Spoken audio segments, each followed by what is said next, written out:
because he's the kind of man that if he'd have known about me, he would have been there, and you wouldn't have told him no. Every kid he's ever had in his life is his world, and I'd never seen that from a man.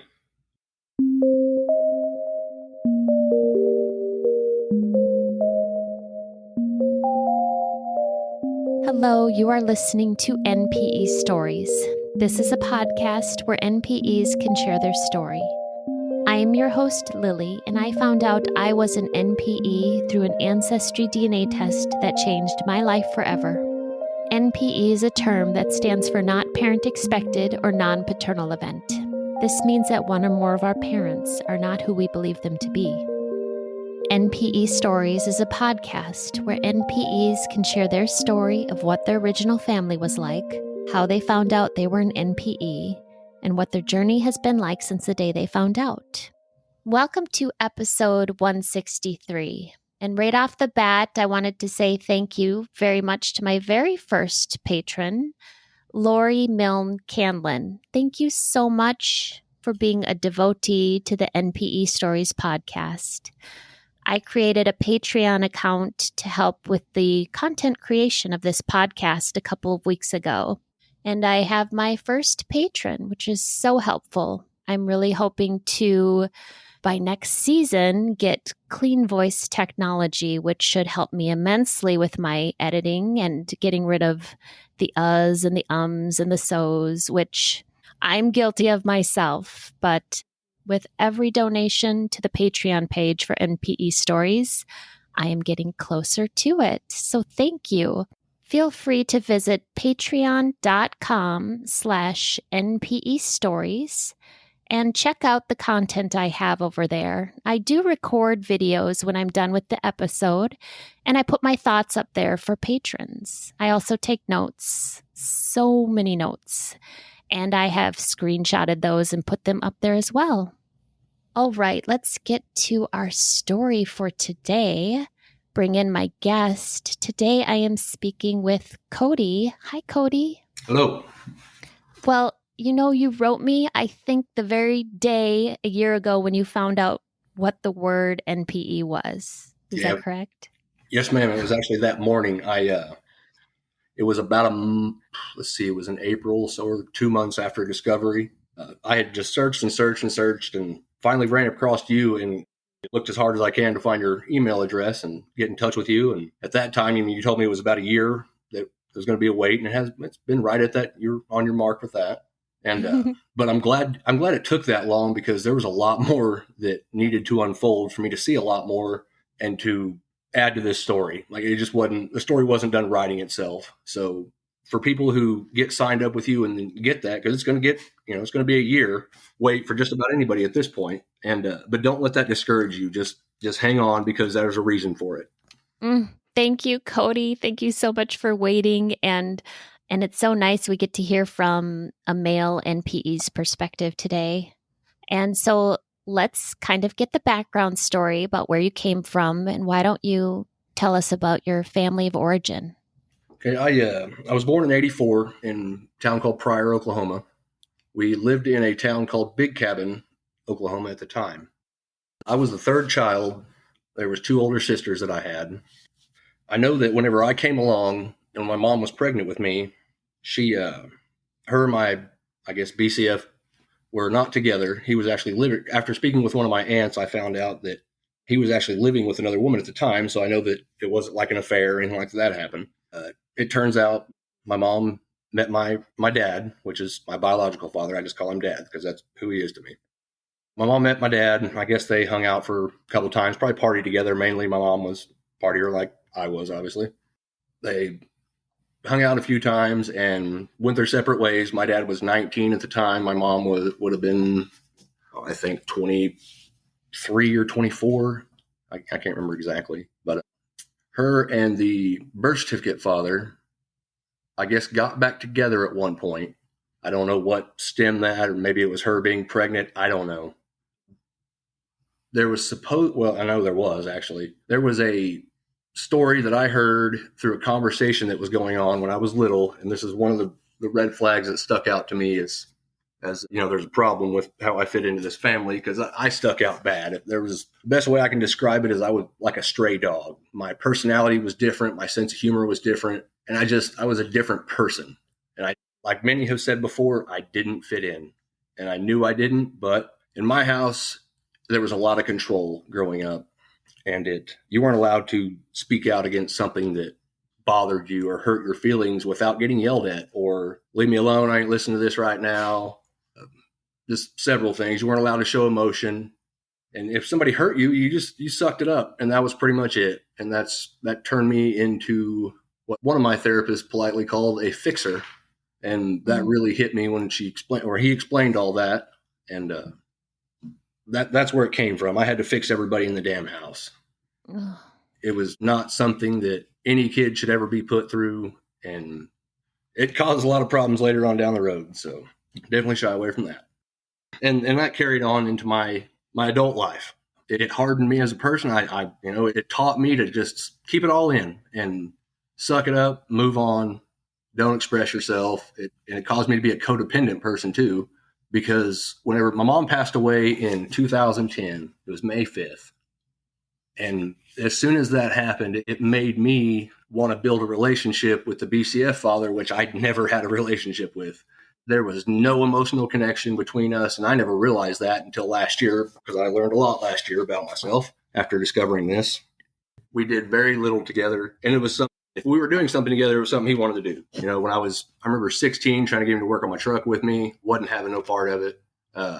Asked him over and over to try to drink a beer with me when I was 21, wouldn't do that, which he didn't drink a lot. I learned from one of my aunts, his dad was an alcoholic, and I think there's a lot of violence in the home. So I get where some of his issues come from as far as communication, because he was raised in a pretty rough environment from what I understood. His dad it was all about image back then.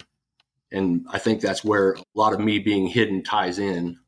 I spoke to a family member, and I'm not putting out names of anybody or even who they could be, because it'll just turn into a war with that family, because that's how they are. But no, I spoke to a family member that I trust and was there. And I called them with the issue that I had found when I found out, to try to get some information, because obviously mom was gone. She had passed away, and my mom was my everything. When I remember my childhood, and every good memory was with her, she was everything to me. But when I lost her, it broke something bad in me. Were you raised with your mom then, full time? Yes. Yeah, mom and dad were married. They broke up several times throughout their relationship, which explained the fact that they weren't together whenever I was conceived. They had a volatile marriage. It was a lot of fighting, a lot of screaming. I heard things I never should have heard as a kid. I was told things and saw things I never should have seen or been told. And I just had to keep my mouth shut. And that's a hell of a weight to put on a kid. Anyone listening to this, don't do that to your kids. If you catch a bad trait that you gathered from your parents growing up, which I can't say I'm not guilty of it. I was rough as hell on my son for several years. But since discovering all this, he's been right here with me the whole time. He's been the only one. When did you first discover you were an NPE? Did you have any inkling of this before? Oh yeah. One of the first red flags was overheard a conversation in my house that the BCF father had a vasectomy after my second sister. I've got two older sisters. And so that, of course, that didn't make no sense to me. And I got told, but when I got told, my excuse I was given was that some men can be born with 3 lines instead of 2. I was like, okay. So it's another thing I had to squash down, because if I brought it up or talked too much about it, it was time, you be quiet, just hush. It's a very sweep it under the rug society that I lived in, and no. And so that's one of the red flags I had throughout the years. I'm just going to go into those. Yeah. The next one, there was something in the 6th grade about a blood type science project where you got your parents' blood types and it showed how you were made. I don't remember all the information. I know that I'm an O negative, and it takes something pretty particular, I guess, to make that in a child, and it wasn't present. That got brought up, and of course, hush, change the subject, yell and deflect, sweep it under the rug and go on. So, of course, I had to swallow that and go on. There's a few other things over the years that didn't fit in. I mean, I had friends that asked me if I was adopted, and I was like, I don't think so. Of course, I'm not going to bring that up because I wasn't allowed to, because through my childhood programming, I just wasn't allowed to talk about those things or bring them up. I had a few close people throughout my life that I did bring it up with, that I felt like I could trust and we could confide in. And I've reached out to all of them and told them, obviously my discovery, and they all, of course, I knew it was a deal and all that. And the most recent red flags I got for my discovery was I had ordered the ancestry test, which I did the ancestry DNA test. My wife at the time, we'll go into that later, she had done one and shown me hers and explained how it all worked. I had wanted to do one over the years, but I don't spend money on myself, and I felt like, and that's just part of me, because being a fixer, I worry about everybody around me. I never would spend money on myself. I finally to the point that fine, I need to do it. And so that test sat on my bar in my kitchen for a while, because I had it for probably at least a month. And I looked at it every day and I was like, I can't do it. I can't. And because I knew it was going to happen. I knew it. I knew something ridiculous was going to come in those test results. I didn't know what it was going to be, but I knew it was going to be something crazy. So it sat there for a while. Last year, or I'm sorry, not last year, this would have been 2021. I decided at the beginning of that year that I was going to do whatever it took to put my family back together. When Mom passed away in 2010, the family fell apart.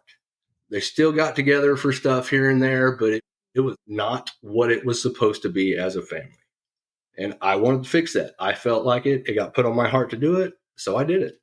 I spent all of last year hosting a family dinner at my house every single Sunday afternoon. I would send out a text message on Wednesday nights, because at the time I was real heavy into going to church. I would send it out Wednesday nights, invite them to come to Bible study, tell them I needed the head count for Sunday, told them what I was cooking. I had already prepared the meal, or not meal, but the menu and everything. And so I didn't want there to be any issues about didn't know what we were having or any other excuse.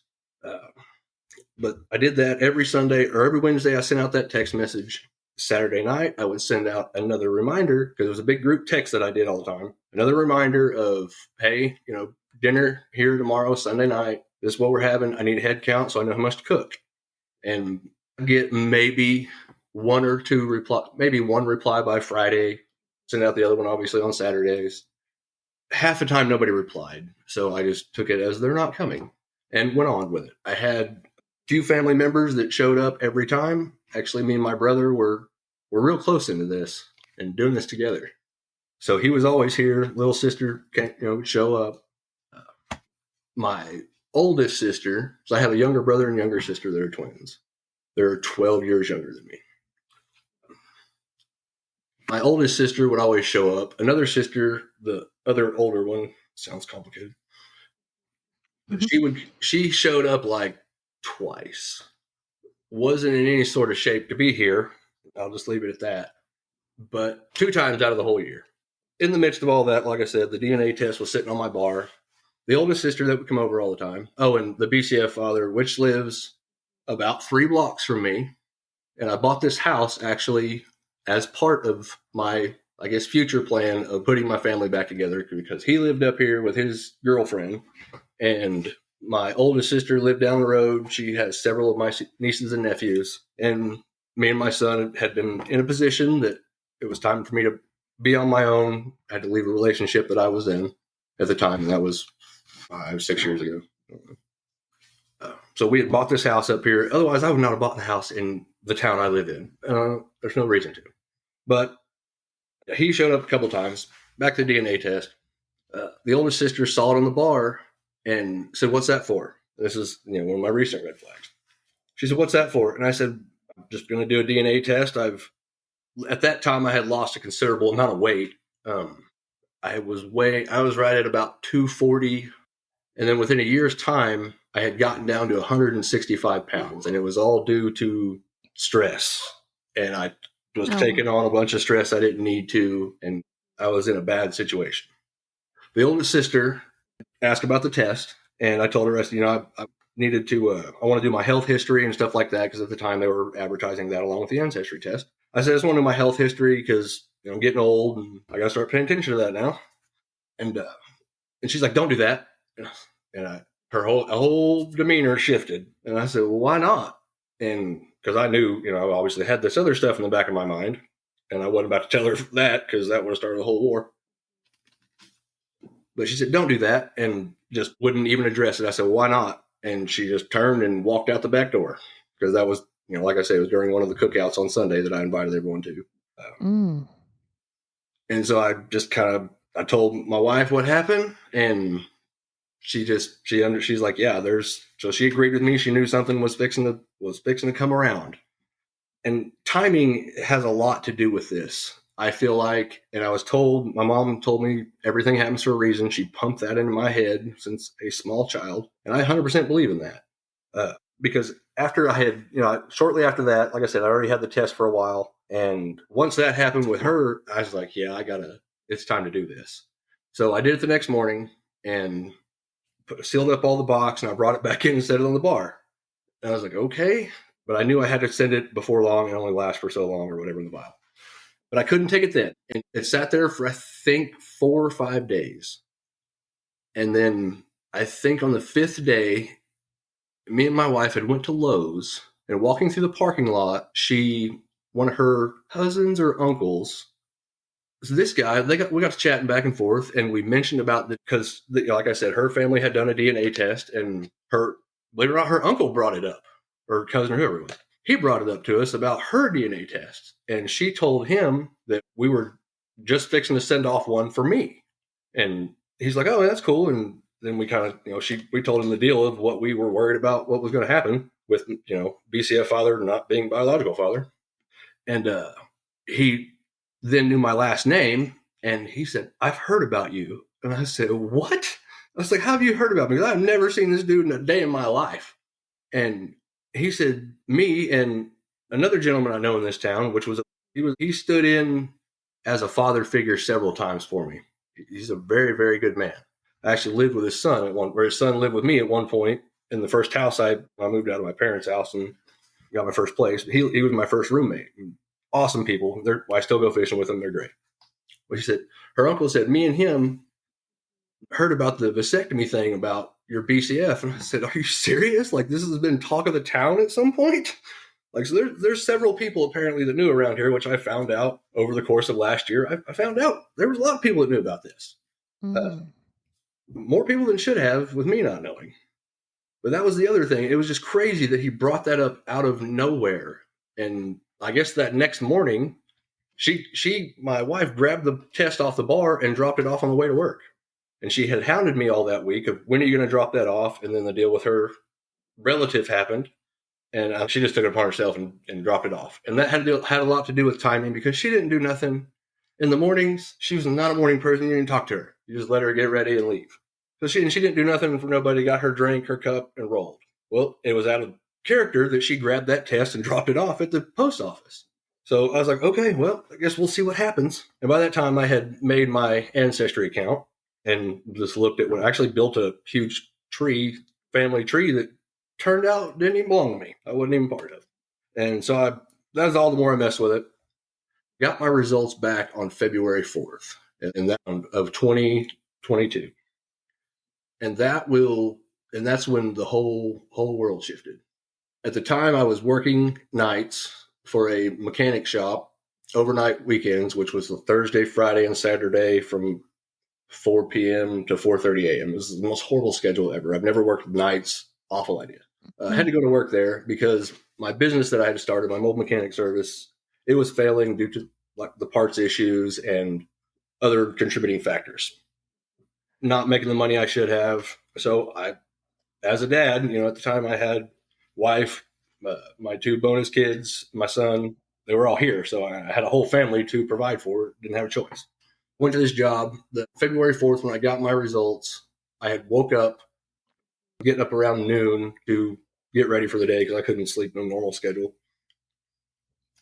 But I got up and I checked that website every day, every morning when I would get up, and I checked it every day because I was ready to see what was going to happen. And as soon as I opened the results, it showed your lineage, where you came from, ethnicity. That's what it is. Sorry. It showed that. And one thing about that I've been told my whole life is that I was Indian. I had Indian in me. I live in Oklahoma. Everybody here has something in them, Indian wise, it seems like. But I opened it and there was none. There was nothing other than completely white countries like Europe. I can't remember all of them that were on there. Nothing of Indian is in it. So that was like, all right, that's weird. But I hadn't got to the matches yet because obviously that wasn't something I'd went through yet. But I started flipping through the matches, and then I see a name on there, and I'm not going to mention any names. It's just a matter of I'm not throwing everybody's business out in the street. I saw a name on there, and I had never seen this name at all, and it didn't make any sense. I looked, and the next one down was like a second cousin, and that was from my mom's maiden name. It was from my mom's side, but my last name was not on there at all whatsoever, and that made no sense to me. But that other name, because it said close relative, and at that time I didn't understand how to see how close this person was at all, and so it panics me, and I already have dealt with anxiety and depression my entire life, so I was in a full-fledged depression, it turns out, when this happened. I hadn't figured that out until last year. But I saw this name on there, and then I had to go to work. I'm driving down the road and trying to, flipping through this app, trying to figure out who this person is, how do I get a hold of them. Of course, I obviously went to Facebook because that's where everybody goes to figure out who somebody is. I went there, and I clicked on it, and I looked at her information, and it said, I can't remember what town, but it wasn't one that I was even close to. It was like southeast Oklahoma. And I was like, okay, this makes less sense. I didn't recognize her or anything else. No mutual friends, nothing. And I finally figured out that you click on the CM part and it shows you a new graph and new something else.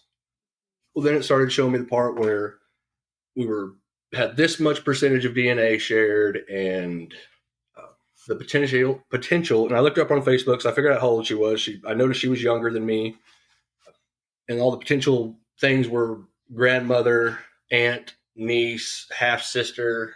I think that was all of them. It was not my grandma. It was too old.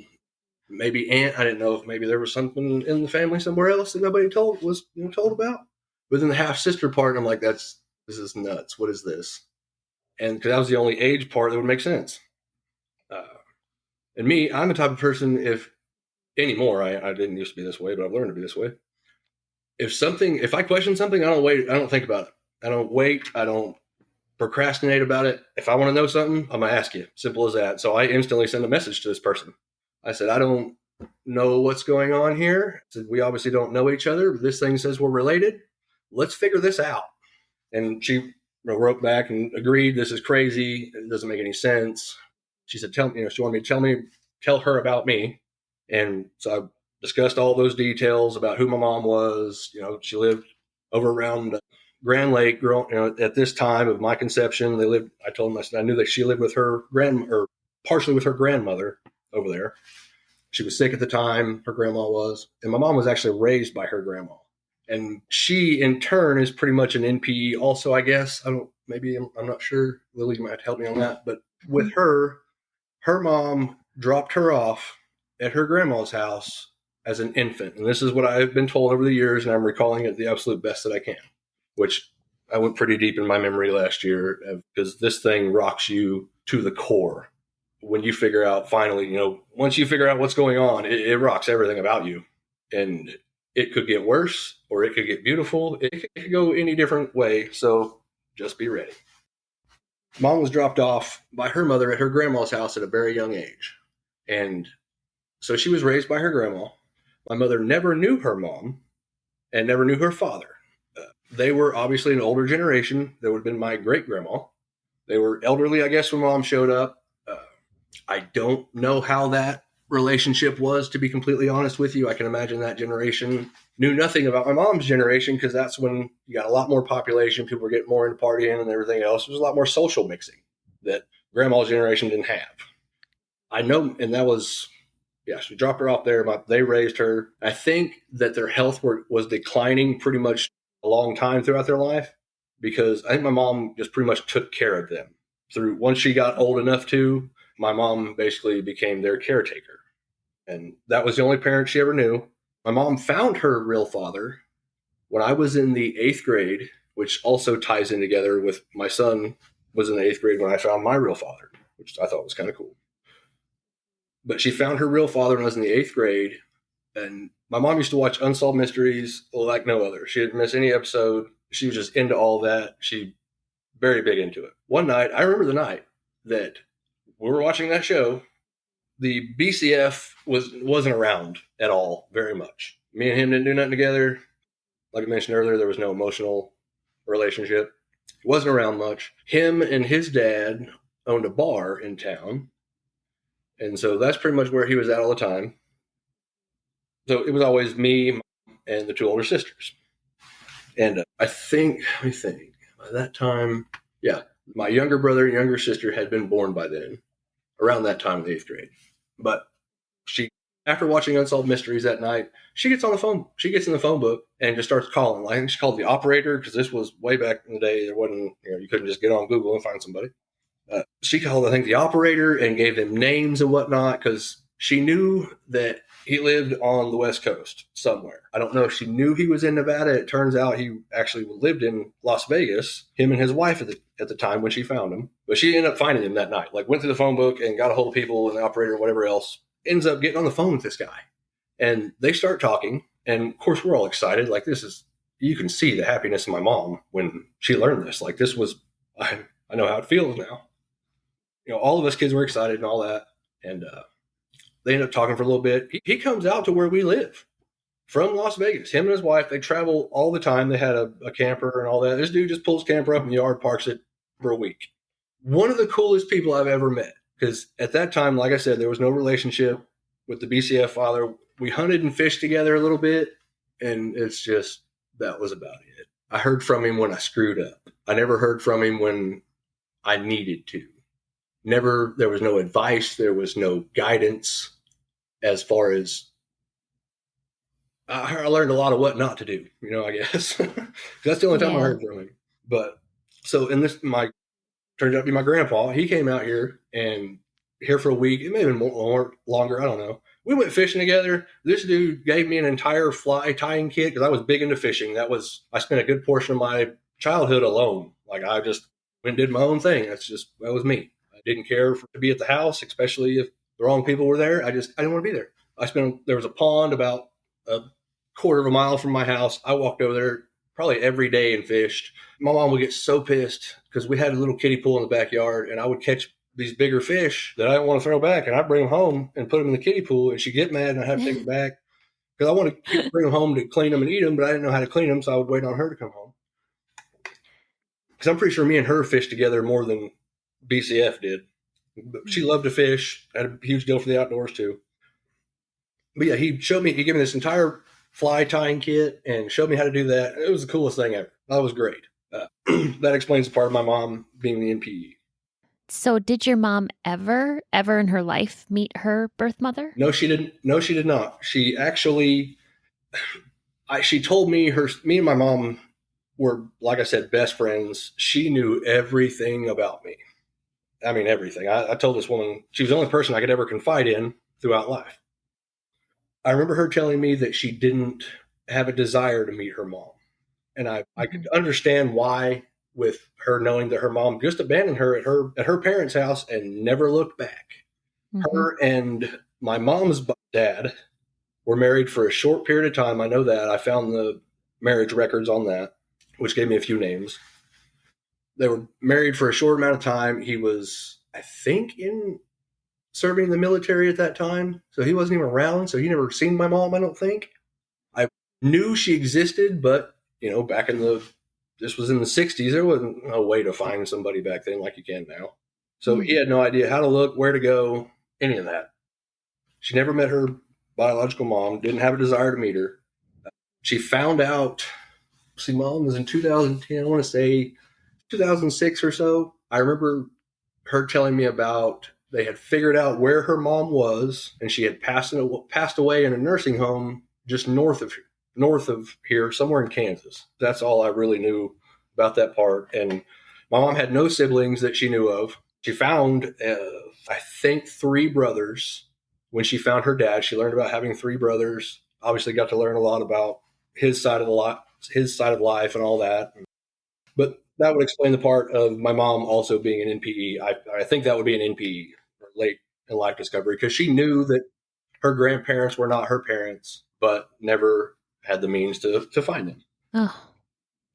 So the way she was raised, she was basically taking care of her parents her whole life. She had no life experience at all. When she had my first sister, my mom was pregnant, married, and dropped out of school in the 10th grade. She didn't know anything about life. And that's when the BCF father found her. Basically, when he put her hooks in him, I guess I could say, because she didn't know anything about life to protect herself. Because we didn't learn anything about boundaries or anything else growing up. I didn't know what a boundary was until last year. Never taught to stick up for yourself. Basically just learned how to defend myself. And that's what taught me how to read people. Like I was able to read the older sister. I can read body language on somebody instantly. I got hyper vigilant is the word for it growing up. And I could read body language like no other. Tone of voice. I overanalyze everything. Working on that throughout all the mental health I've been discovering myself in. We'll get to that in a little bit. That's very important to me. But mom was an NPE. Okay, we'll go to from discovery on. Founded on February 4th last year. So it's been a little over a year. And found my sister on there. Half sister. We got to talking back and forth, exchange the information. Then I guess right when she figured out what was going on and that me and her were related through our parents somehow, I don't know if she was already at my dad's house or if she just drove up from her place because she lived, like I said, southeast Oklahoma. I think she drove up when she figured it all out, if I remember right. And to ask him, like she's just like me, let's figure out what this is. And so we exchanged information. She was there with her dad, talked to him, told her who my mom was, told her maiden name, any name she probably could have went by, time frame, it all matched up. He remembered. So like they dated briefly, and that was it. Young kids partying, going on about their business. So that confirmed that he knew that this was all real. This was my dad I'm talking to, or I was talking to my sister first, and eventually me and him, she gave him my number, and he texted me. We text back a few times, and he's not great with texting, and so we just end up calling each other. We talk a little bit. He said, "Yeah, I remember your mom. We dated briefly," and he's had a hard time with this too. In the side of it, he's wanted to apologize a bunch of times, and I've had to catch him and say, "No, that we are not at fault here. Nothing about this is our fault." So we chat back and forth and all that. It was on a Friday because I ended up going home from work. I figured out what was going on as soon as I got to work, and I broke. I was like, I got to go. And I just told my boss that, hey, I'm out. I hadn't been there very long, so it didn't look real great that I was leaving to my shift and all that, but that's neither here nor there. When I figured it out, I went home. I'm broke, something, I got to figure this out now. So we chatted back and forth some, confirmed everything. It was a huge weight off my shoulders. I can say that. I mean, a huge weight. I've carried this, I've had these red flags pop up over the years. I've carried this with me my whole life and just couldn't talk about it. Couldn't bring it up anymore. But it broke so much off of me to finally know that I wasn't just losing my mind. I've been told I was crazy for talking about it by family members, all that over the years. But I knew there was something wrong. Wasn't right. Either way, broke all that off of me. And that was, like I said, on a Friday. We talked back and forth for a couple of days, me and my dad. And my sister was going to go back. She was up at my dad's the whole time. She was going to go back to her place on Monday. I was off work. Like I said, I was only working the weekend shift. I was off work, and she was going home, and I was going to miss my opportunity to see her because she didn't know when she would come back. She runs an entire farm. She's awesome. She's an incredible lady. But she didn't know when she'd be able to come back up. She's got cattle to take care of. She's got my two nieces, I love them to death. Very busy lady. So I said, this is it. I have to do it now. And where they live at, which is, like I said, over in Big Cabin, which he turns out, he only lives an hour from me and has this entire time. He's never moved from the house he's lived in the last 30 some odd years. So he never left the area, thankfully. And I said, I got to go over there. And that area is known for a rougher crowd. And as a dad, I said, I'm not going to take my family over there into a hornet's nest because I don't know these people. No, we don't know anything about each other other than we're connected now. So I went over there the first time by myself. I just, the hell with it, I'm going. That was on Monday. They stayed. I got over there, and my sister had sent me pictures and stuff over the weekend. And the first time I got to see a picture of my grandpa, I don't know what it was, but something about this guy's eyes, I saw myself, I guess. I don't know. And other people have mentioned that too about his eyes. I don't know. And I got over there and I met these people. They welcomed me in like I'd been there the whole time. So that Monday when I figured out she was going to go home, it was going to be a little bit before I could see her again. I knew I had to go. I said, the hell with it, I'm going. And I called my wife and let her know. Wasn't real happy about that. I don't really know why, but yeah. So I went on over there. I met them and we just clicked. As soon as I walked in, I texted my sister on the way there. I said, I want you to record this for me because I don't ever want to forget it. She recorded when I walked in the door and hugged this man. And I just want to console him, I guess, because that's my nature is the fixer. I still do it. He apologized. Like I said, he's done that several times. I've had to get on to him to not apologize because we're not at fault here. Because he's the kind of man that if he'd have known about me, he would have been there, and you wouldn't have told him no. Every kid he's ever had in his life is world, and I've never seen that from a man other than me because that's how I am. Every kid that's ever been a part of my life, they're everything to me. But I know if he would have known about me, because none of them knew about me. They didn't know I existed. He had no even idea that I was out there. But had he known, like I said, had he known I was out there, he would have came. But I sat in that living room and I talked to them for hours, and we are so much alike. It's ridiculous. I finally saw where I came from. He has the same personality as me. We're cut ups, basically, as you could say. We like to make people laugh. He likes to make people happy around him. He's hilarious. He jokes around all the time. He plays pranks on people. It's ridiculous. And they never knew. I probably have crossed paths with this guy because over there, he lives around Grand Lake. And I fished over there and actually lived there at one point and worked for one of his friends because I was welding at the time, and I worked for a boat dock service that one of his buddies owned. So and I know I probably drove by this guy's, he owns a plumbing business and has had it there for, I think, it was over 20 years that he's had this plumbing business. And I drove by this place every single time I went over there to fish.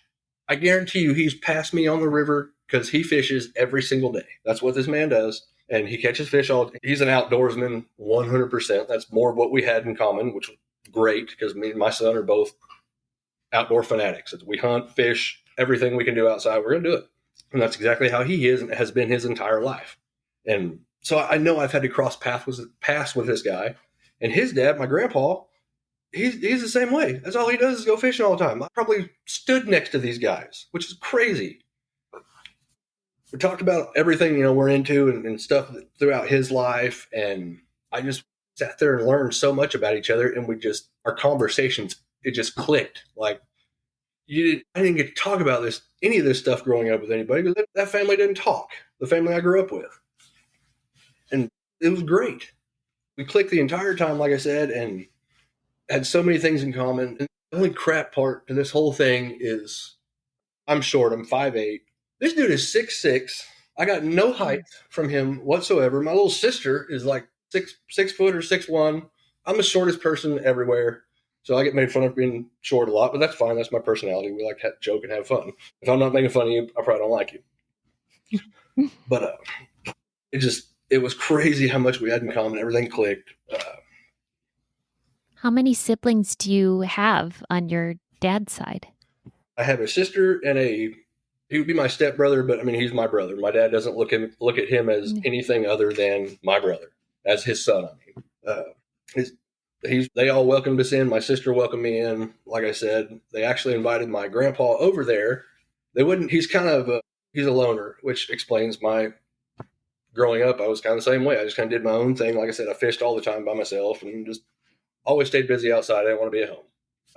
But they had him come over, and I can't remember what they told him, but they didn't want to spook him because older gentleman or whatever. But they had him come over, and that's when I seen his eyes and realized this is crazy. And I looked at him, and and my dad explained who I was. Hey, this is your grandson, Cody, and we just learned about him today, and we wanted you to meet him and hug this man. I could see in his eyes that he saw something too and was just blown away. I got to sit there and listen to him talk for a few hours, and he commands the attention of the room. Like when this gentleman talks, you listen, and that's just it.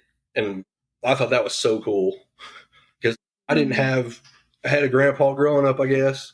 Didn't have much more of a relationship with him as I did the BCF. Just there were two peas in a pod. And that was another part. They didn't know about me. Like I said, my dad didn't. And so we had that interaction. And when I left, I was absolutely on cloud nine. I had never felt so incredible, so energized, invigorated. There's certain people that you get around that they fuel you. They make you feel good. And that's what every one of these people did. All of them. My brother came over there. I met him. Of course, like I said, my sister was there. It was great. Greatest freaking day of my life, probably. So I went home after that, and I come home. I'm so excited about everything. But then I knew I still had this demon to face over here of telling everybody on this side, folks I grew up with.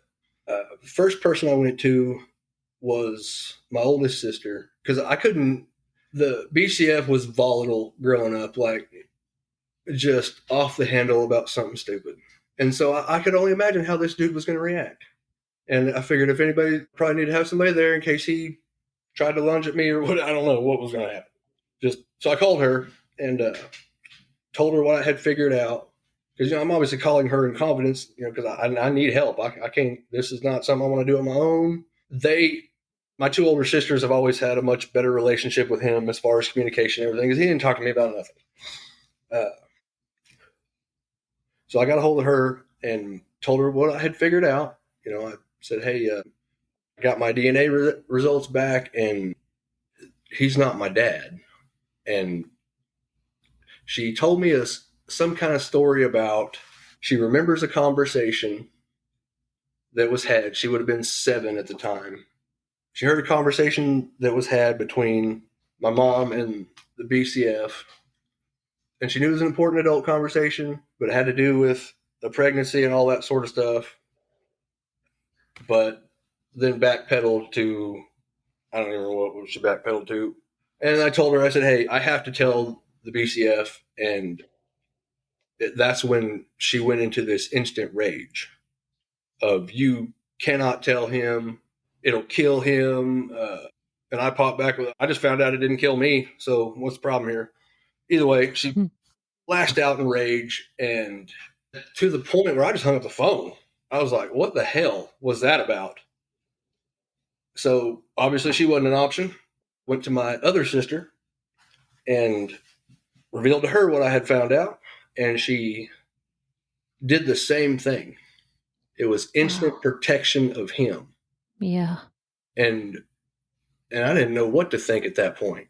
Because the two people, because mom passed away, I couldn't talk to her about any of it. And the two people I felt like I could lean on and what's the word I'm looking for? Yeah, get support from. Yeah, the two people that I feel like could support me in this, instantly the opposite. It was just anger and you're not to tell him, whatever else. Like, okay. So I reached out to one of my aunts and told her what I found out, because one of my aunts she was the other emotional connection I had growing up, because I had one with my mom. Like I said, she's my best friend. She knew everything about me. I knew everything about her. And my aunt, I reached out to her, and she was also part of that conversation that happened with my oldest. Well, There was a deal, okay, about the vasectomy with the BCF. There was another deal that I was told about. He had to get some sort of piece of paper for his dad to prove that he possibly could have been the dad or something. I don't know what it all was, but there had to be some sort of piece of paper. It was important. This was a meeting between my mom, BCF, and his folks. But image was a big deal, I guess, because I heard the phrase stepchildren was never put in a good light in my house growing up. Wouldn't be no stepkids and all that. I think it had to do with image, and that's something that I've kind of gathered on my own. And I hate that. I don't care about what people think about me. If you don't like me for me, I'm sorry. Go on about your way. But image was a big deal, and I know that meeting happened. So they obviously knew that, they knew I wasn't. I learned from both the sisters, they knew, all three of them knew I didn't belong to the BCF. They've known my entire life. Everyone did. Really? On top of the people in town that knew about it. But that's obviously something you can't just go up to somebody and tell if you're not family. Yeah, they all three knew about it. And after the tube conversation, I talked to somebody else. Either way, after the conversation with my sister, realized they weren't going to be a support system for me. My wife just said, just bring him over and tell him. You have to do it on your own. Just do it. So I called him, or I don't know if I called him. We don't talk much. We haven't in years, other than when they need help with something. So wife said, just get a hold of him and bring him over. So I did. Called him or texted him and said, hey, I need to talk to you about something. Come over to the house after you get off work. Because like I said, he just lives 3 blocks from here. So he comes over. I'm sitting at my kitchen table, and he's leaning up against the bar. It doesn't sit down. And I think he asked what I needed or why I brought him over there or whatever. I said, well, I took a DNA test, and I figured out who my real father is. Or I learned about my dad. I can't remember how exactly I worded it, but learned over the years that you have to word things just right with certain people, otherwise they'll take it wrong and all that stuff. But I told him about it, and it was a long silence. He didn't even, just dead stare at the wall on his face, didn't look at me, nothing. And I'll never forget what came out of his mouth. He said, I knew you'd figure it out one of these days. I was ready for it. And that's it. That's all he said. He turned and walked out the door. And I'm sitting, and at that point, I was in shock. I didn't know what to think, what to say, what to do. I didn't know what was going on. So obviously, I had to now digest the truth that they all knew, and I was just a hidden family secret. That's all it boils down to. Why I was hidden, I don't have a clue. Not a clue. Doesn't matter at this point. I've forgiven everybody. I'm not going to be mad or pissed off by anything anymore. I lived mad for way too long because that's all I saw growing up. That was pretty much the only emotion you were allowed to produce at that point. But I was mad for way too long. And sorry. Well, Cody, can I be mad for you? Man, yeah. Because Well, I am listening to what he said to you. That yeah, don't get me wrong. I still battle with my anger on this, but I've learned to look a lot deeper into things when it comes to being mad. They say it's a secondary emotion, and sometimes you just got to be pissed off. That's all there is to it. But yeah, after he had left out, and he just, like I said, didn't say anything else, walked out the door. I'm stunned at this point. I don't know how to even go from here. I didn't know where to go with this at that point. I just kind of went on. I was still communicating with my dad. We talked almost every day. About 2 weeks later, the BCF's girlfriend told me I needed to go over and talk to him because nobody had spoke to me since that. So she said, he's having a hard time with it. That's fine. At this point, I didn't want my family to fall apart. Family's everything to me. It always has been. And so I was like, all right, cool. I'll go over and talk to him. And so I went over there. He was at his house, sitting in a recliner, watching TV, which is about normal.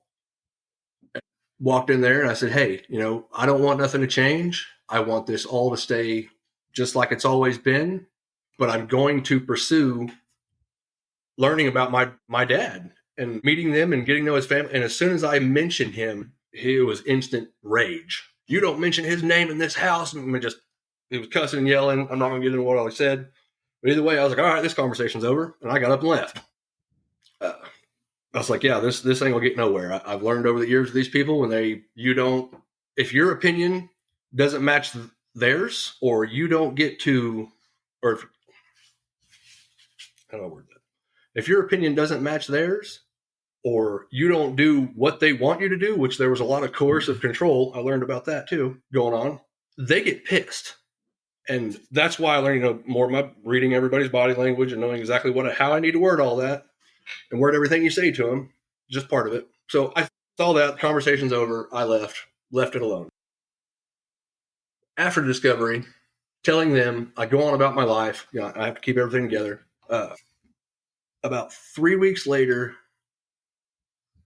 there was an issue that happened.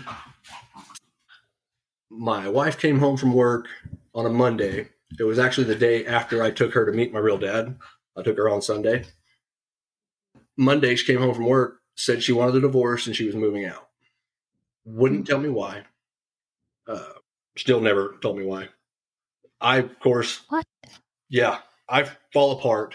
I mean, ridiculously fall apart at this point. I'm already breaking from just trying to process the fact that I got a negative reaction from everybody that I went to with this on the family I grew up with on that side. So that's obviously something I'm trying to process.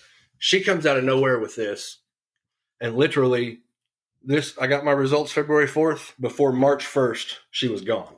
She had told my stepkids that I kicked them out, and that was it. She mailed me divorce papers, never spoke to me again, has not spoke to me since. That's fine. I don't know why she left at this point. It was probably a blessing. That's a whole other story. It was a blessing. I didn't see it at the time, obviously, because I had lost my immediate family because they weren't talking to me. And then now my family is gone. Just gone. The kids wouldn't talk to me. I texted them, said, hey, I don't know why this is going on. I'm sorry. I love you. And that was it. So that put me into a tailspin bad, because when she left, I was still working that night job. I had to quit my job. My son lives here and have to get him back and forth to school and all that sort of stuff. And I can't leave him. He's a teenager. I'm not leaving him at home at night on the weekends. Not happening. I know what I did as a teenager at night on the weekends. It ain't happening at my house. Either way, I had to quit my job. And at that point, I had to rely back on my business, which didn't work. Went into a depression tailspin because I didn't have anybody. My immediate family was gone. At-home family was gone. It was me and my son. Well, that was it.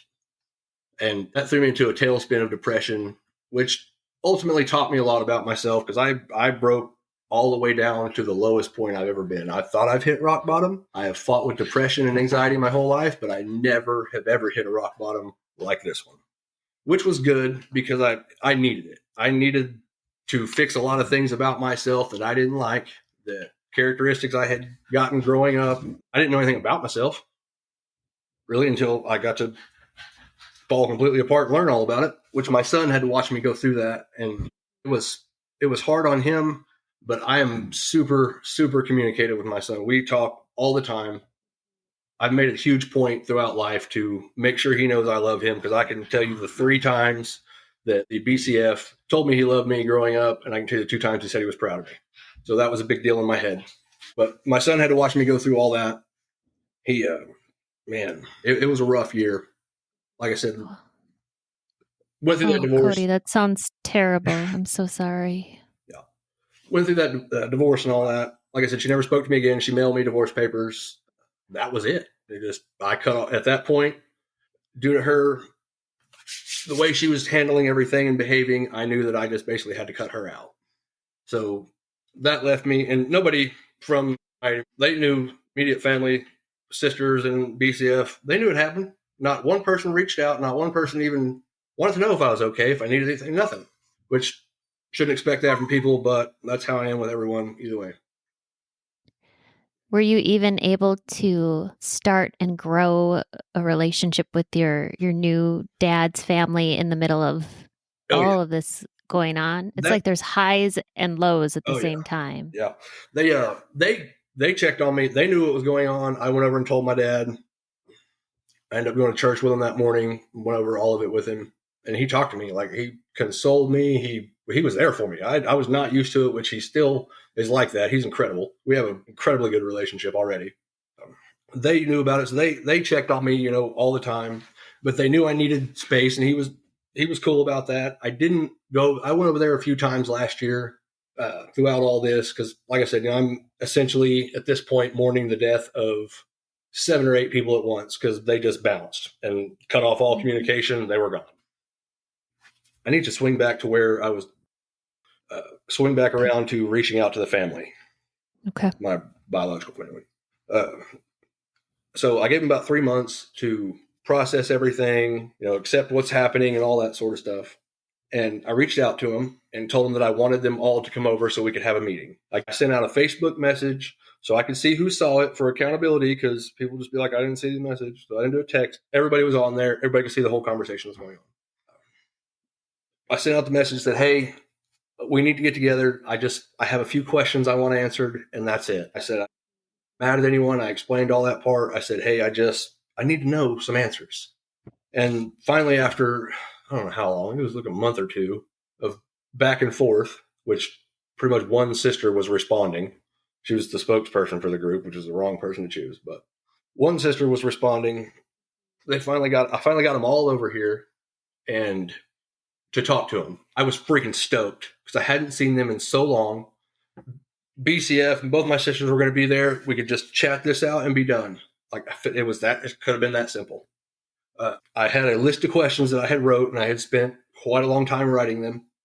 And my first question, I tried to make it least invasive as possible of why was this hidden from me? The response I got from the BCF was he never thought about it another day after he decided that he was going to be my dad. And I said, you didn't think about this when my mom found her real dad when I was in the 8th grade? This was never brought up. We had to tell a nephew in our family who his real dad was at one point. That wasn't brought up. And it just turned into both sisters tried to argue with me just instantly. They went into their screaming rage. Both stood up. I'm sitting on my couch. One sister's on the couch to the left of me. BCF and other sisters in front of me. They both stood up. And I'm just sitting there on my couch. I'm like, what the hell is going on? Why are y'all screaming? Because they tried to tell me they screamed something. That's not how that happened. I don't remember what it was about because it all just went kind of to blur. They're both screaming at me. And then watching the BCF sit over there on the couch because he's, again, in stone face, not even responding or even acknowledging that these two people are standing up screaming, which they're defending him throughout the entire process. Well, I see him start, and his face start to shift, and I'm obviously reading body language. I knew in my head he's about to blow up because I'd seen this before 100 times growing up. And he stood up and I don't even know what he was screaming, but he had enough bass in his voice, and he was coming towards me. And so I stood up and rocked back because he wasn't going to make it to me. I was going to get him before he ever got to me. Well, one of the sisters saw me stand up and rock back and knew what was about to happen because she's seen that before in my younger years. So she grabbed him, and that's when I said, get your things and get out. They screamed at me and told me I needed to be in a hospital, crazy. I mean, all sorts of stuff, just screaming all the way out the door, outside. My neighbors are outside looking. These people are out in the yard screaming. And I knew right then that this wasn't ever going to go any sort of way positive at all. There's going to be no positive outcome from this.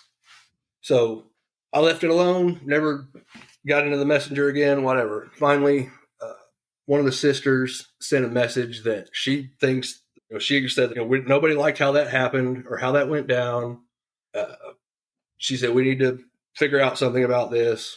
And I'm like, okay, well, here's support. Let's see what happens. Well, she mentioned the idea of family counseling or family therapy. And I was like, yes, let's do this because I'm all for mental health. Pay attention to your mental health. I can tell you anything, do that. So I'm all for this idea. And we go back and forth.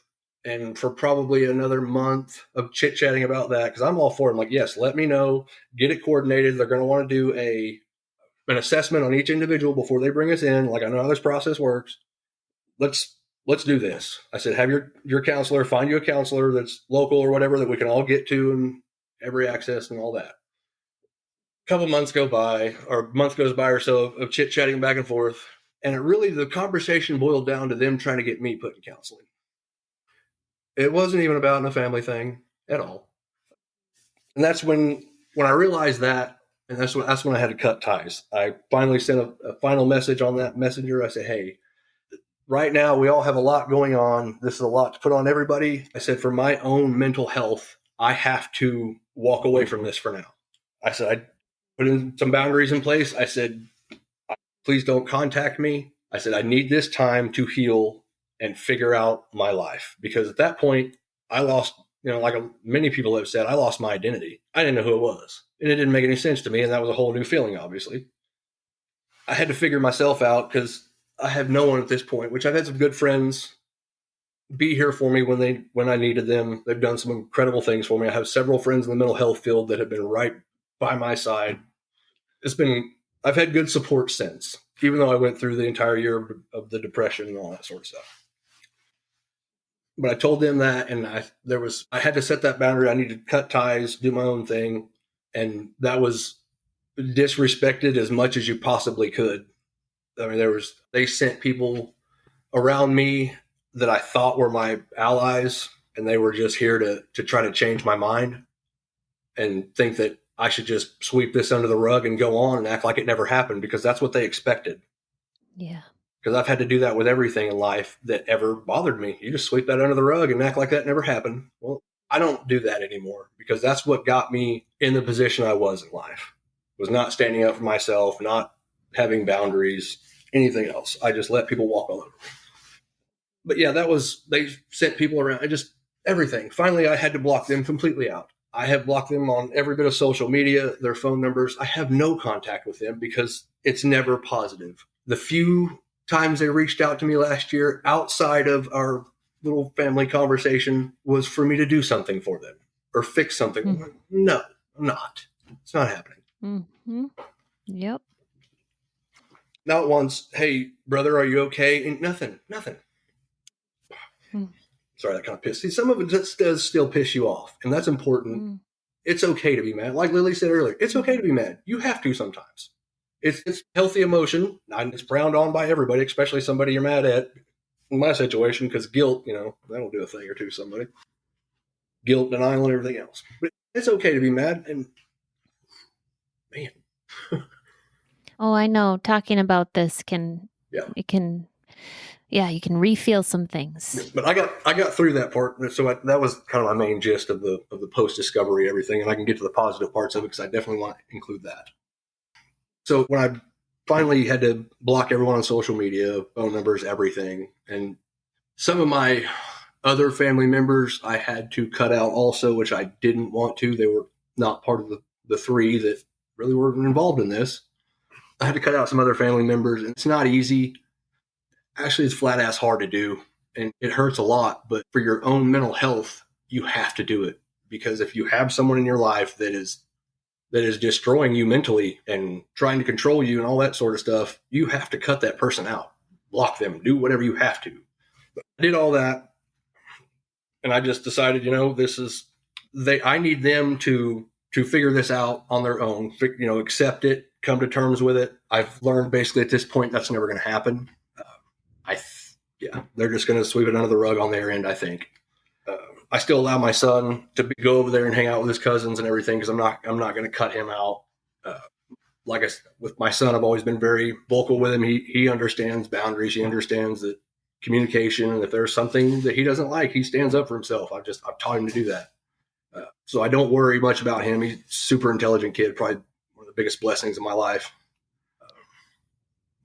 But yeah, I still allow him to go over there and be part of that, because I trust that he can protect himself, and he'll communicate with me if something happens that I need to know about. But cut all them out, and I realized at that point I have to move on with my life, because it was consuming me. It destroyed me. That whole process, like a 6-month process, just kept breaking me down further and further. That's when some of my friends were like, hey, friends and my counselor at the time, you have to put the boundaries in place. And that's where I went with it. helped me tremendously. Matter of fact, cutting toxic people out of your life will do more for you than you even know. It really makes life a lot more enjoyable. So I knew I had to finish or in that part with them. If they want to, I will never cut anybody completely out. If they'd like to be part of my life again, it's going to be a whole lot of conversation to even allow them back in, or for me to ever instill trust or anything. I got no respect for them at this point after some of the behavior I've seen since this all went down. Zero respect. But at that point, I had to cut them out, and I had to pursue the life of my dad. I had to get to know this man. We've already missed 40 years or 38 years, and I didn't want to miss any more. And we started seeing each other more. I started going over there as much as I could afford to go over there. If I could be off work and whatever else and make time, we do everything together. We go fishing every other weekend, probably at least a couple times a month at least. We took my son last year to kill his first turkey, which that was a huge deal to me. Like I said, our outdoors is everything to us, and it is to him. So it's great.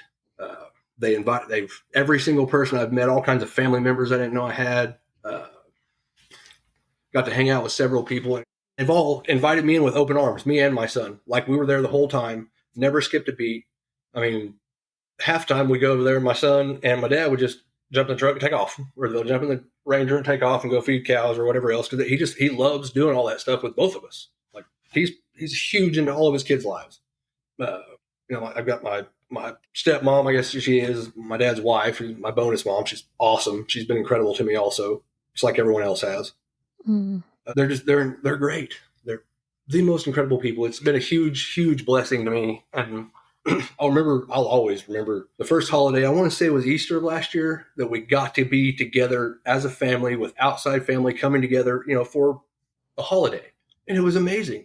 It was like a friggin' Hallmark movie compared to what I've seen my whole life. Nobody was drunk. No, there wasn't no drama. There wasn't no tension within the house. It was incredible. I'd never seen anything like it, and every single time is like that. It's great. We haven't missed a beat. We hang out all the time. He's an incredible man. He's been a Sunday school teacher for 20 years. He's absolutely incredible.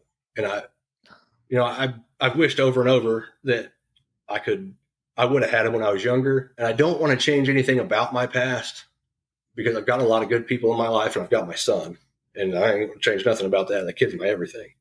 I don't wish to change my past. I don't want anything to be different, man. It all happens for a reason, like I said in the very beginning of this.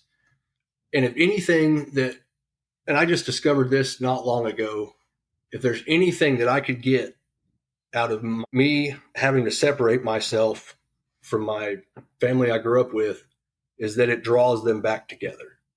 Because that's what I was trying to do that entire year before I figured out all this stuff. The prior year, it went on for a whole year every Sunday, trying to put my family back together.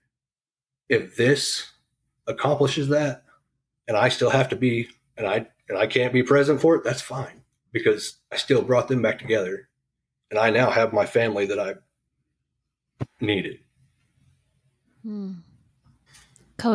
Cody, I know I asked you this earlier, but if people listening to this story want to reach out to you after hearing you, could they do that? And what would be the best way to get in touch with you? Absolutely. You can reach out to me by email. It's Hathaway10, HATHEWAY 10 @gmail.com. Or you can reach out to me on Facebook. My name's Cody Hathaway. Everything is public. Look me up. Send a friend request. Whatever you want to do. Anybody who needs to reach out. And I really want to emphasize that towards men on this, because there's a lot of guys who can't. A lot of men have an issue with admitting there's something wrong in my generation, because a lot of us were born with the tough guy father figures around. You don't talk about. There's a lot of people out there like that. This is way more prevalent than people think, especially for the men. If you need somebody to talk to, reach out. And for anybody this is happening to, reach out. If you don't have somebody to talk to, go get some counseling. Do it. It's paramount to your survival after this, especially if things go bad. Because I know in these situations, I luckily got a huge blessing out of this, but not everybody does. And I know that. And you don't stay quiet about it. Don't be afraid to voice how you feel. Reach out for help. Reach out to a friend. Reach out to another NPE. Reach out to any of them. Just someone. Because most people, people can't relate to this like we can. Unless this has happened to you, this is a whole new set of feelings, psychology, therapists, counselors haven't even caught up with yet. Pay close attention to grief counseling, but reach out. And like I said, on my Facebook, you guys can reach out to me. I'll chat with anybody. It don't matter who you are. Cody, thank you so much for sharing your story today. Thank you for having me. I was able to reach a different level on this, and this really helped a lot. And I want to say thank you for that. These stories are here for us to identify with. If you are an NPE and would like to share your story, email npestories@gmail.com. You do not have to give any identifying information. If you are an NPE and would like to share your story, I'd like to hear from you. Subscribe to this podcast to hear more. Come heal with us.